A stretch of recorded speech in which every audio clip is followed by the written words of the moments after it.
Zacarías Sitchin, educado en Palestina.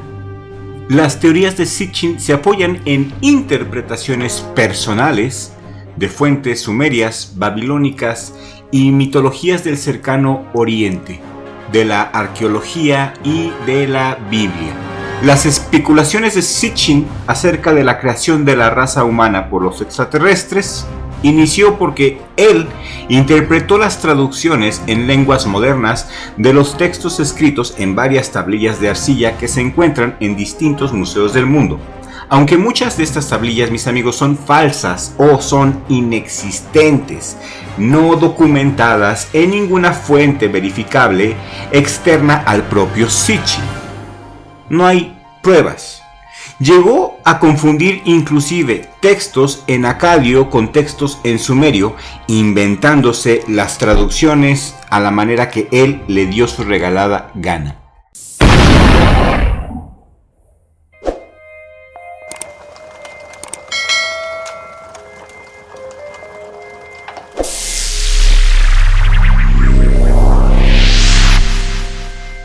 Según su interpretación, habría que hablar de una nueva versión de la creación humana, según la cual seres extraterrestres serían los responsables del inicio y la evolución de la especie humana, mediante intervención de ingeniería genética.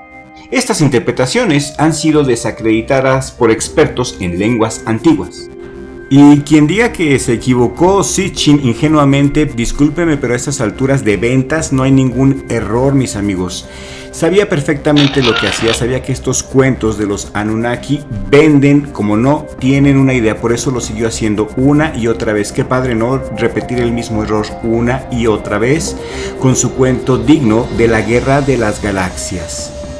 Y no solamente se equivocó al interpretar el sumerio, sino también se equivocó a propósito, o más bien acomodó, como muchos otros lo han hecho a lo largo de la historia, las palabras de la Torá, y maneja conceptos totalmente erróneos, porque no hay ningún Nuevo Testamento, no hay ningún Viejo Testamento. La Torá es eterna. Algo que es eterno no puede ser ni nuevo ni viejo.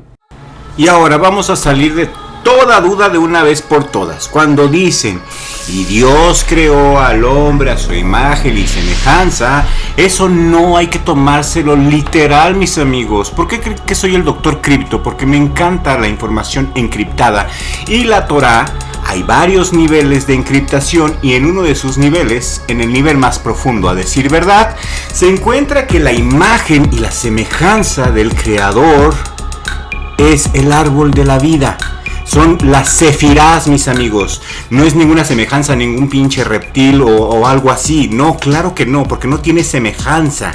Y de esa es la imagen. ¿Sí me entienden? La imagen es esta, el árbol de la vida. Y la semejanza son los atributos que cada sefirá tiene en este árbol de la vida. Tenemos el atributo de la bondad, porque Dios es bondadoso. Tenemos el atributo de la victoria, de la misericordia. Estos son los atributos, y déjenme aclarar que Dios no tiene atributos de ninguna manera. No es un ser, no es algo creado, no es algo a que tú le puedas atribuir algo. Simplemente este árbol es para que nosotros, en nuestro limitadísimo entendimiento, podamos entender algo de la eternidad del Creador. Y estas son las sefirás, son Keter, Jokma, Binah, Geburah, Geset, Tiferet, Netzach, Hod, Yesod y Malhut. Y cada esfera esconde diversos universos paralelos. Esta es la semejanza, esta es la imagen, los atributos y las esferas. Espero que haya quedado claro.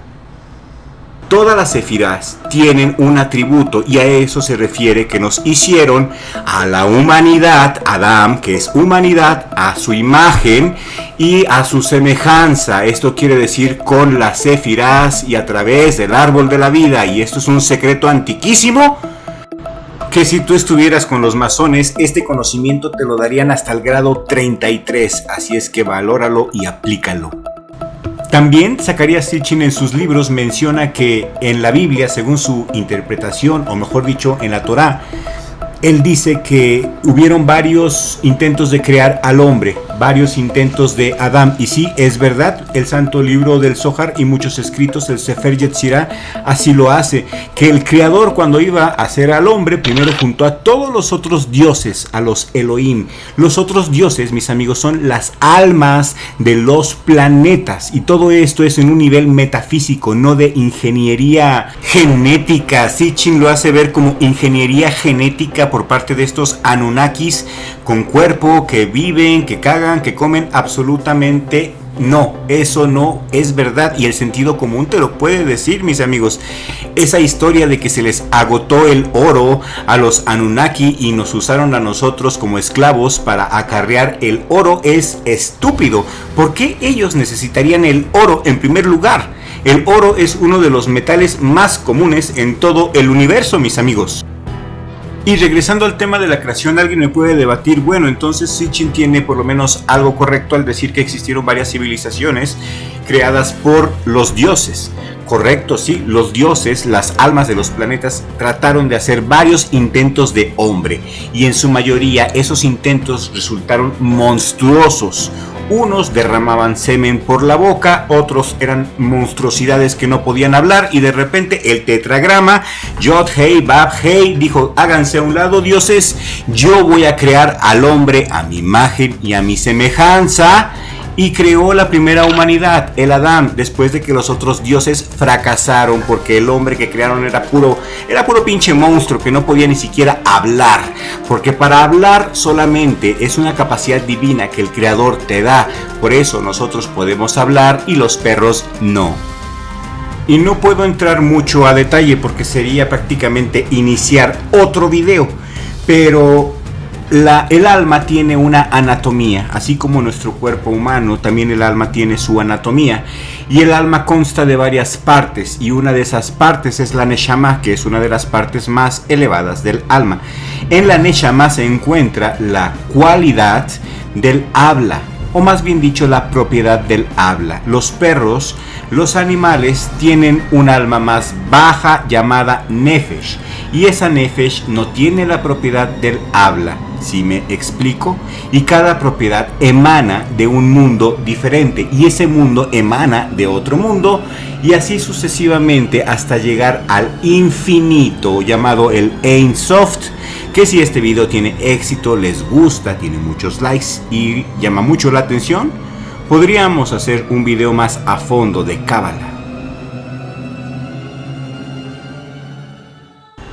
Y por si fuera poco, su planeta Nibiru no existe como él lo cree. No existe de la manera que Zacarías lo plasma en sus libros. Lo único que ha hecho este conocimiento es alterar a los ignorantes, ya que se usó este planeta para anunciar varias veces el fin del mundo. Y por cierto, la última fecha del fin del mundo relacionada con Nibiru o el planeta X fue el 23 de septiembre del 2017. Esa profecía se hizo pública algunos años y pues realmente no pasó nada. Quizás desafortunadamente para muchos. El origen de Enki y de Enlil, eso merece un análisis especial. Si este video tiene éxito, lo compartes mucho y te suscribes. Por cierto, tú que no te has suscrito, sí, tú suscríbete a mi canal inmediatamente, suscríbete y toca la campanita para que no te pierdas ninguno de nuestros episodios, porque el próximo puede ser el origen de Enki y de Enlil, que créeme, ninguno de los dos es el tetragrama. Y por cierto, el nombre Yahvé es erróneo. Yahvé no es un nombre sagrado, es otra malinterpretación a propósito de las escrituras. El término Yahvé es un intento por tratar de interpretar y traducir el tetragrama Yod Hei Bab Hei. Los griegos trataron de adaptar el hebreo, el Yod Hei Bab Hei, a su idioma cochino, y el nombre Yahvé no es un nombre sagrado. Por eso si tú escuchas Yahvé, ese no es Dios, esa es una invención grecolatina o un error de traducción, como algunos le quieren llamar. Y con respecto a Sitchin, ¿qué te puedo decir? Tengo todos sus libros, los he leído todos y prácticamente en todos dice lo mismo. Es entretenido. Si él me atrapó, y me hizo que me reventara toda su literatura, pues es bueno, es muy buena ciencia ficción, yo te lo recomiendo. Sitchin bien pudo haber creado su propia religión como lo hizo el de la cientología. Realmente tiene muchísima imaginación, pero realmente no tiene ningún fundamento. Pero ánimo, mis amigos, eso no significa que Nibiru no exista. De hecho, sí existe. Nibiru en la mitología de Babilonia era un cuerpo celeste asociado con Marduk. Nibiru significa lugar que cruza o lugar de transición, y en muchos textos babilónicos se identifica con el planeta Júpiter, aunque en la tablilla 5 de la Enuma Elish se asocia con la estrella polar. De cualquier manera, estamos hablando de adoración a las estrellas, adoración a los planetas, a los elementos, todo en un nivel metafísico. Esos son los dioses, son inteligencias, son espíritus, eso es un dios, es una inteligencia. El alma de los planetas es una inteligencia. Espero que te haya gustado este video, ya que si tiene éxito vamos a hacer una segunda parte. Gracias por llegar hasta el final. Por favor, date una vuelta por nuestra página oficial. Por favor, vas a tener una sorpresa muy grata porque te tenemos muchas cosas bastante interesantes. Juega nuestro videojuego. Corre, Pepe, corre. Te vas a divertir, te lo aseguro. Muchísimas gracias, mis amigos, y que Dios me los bendiga. Y hasta la próxima.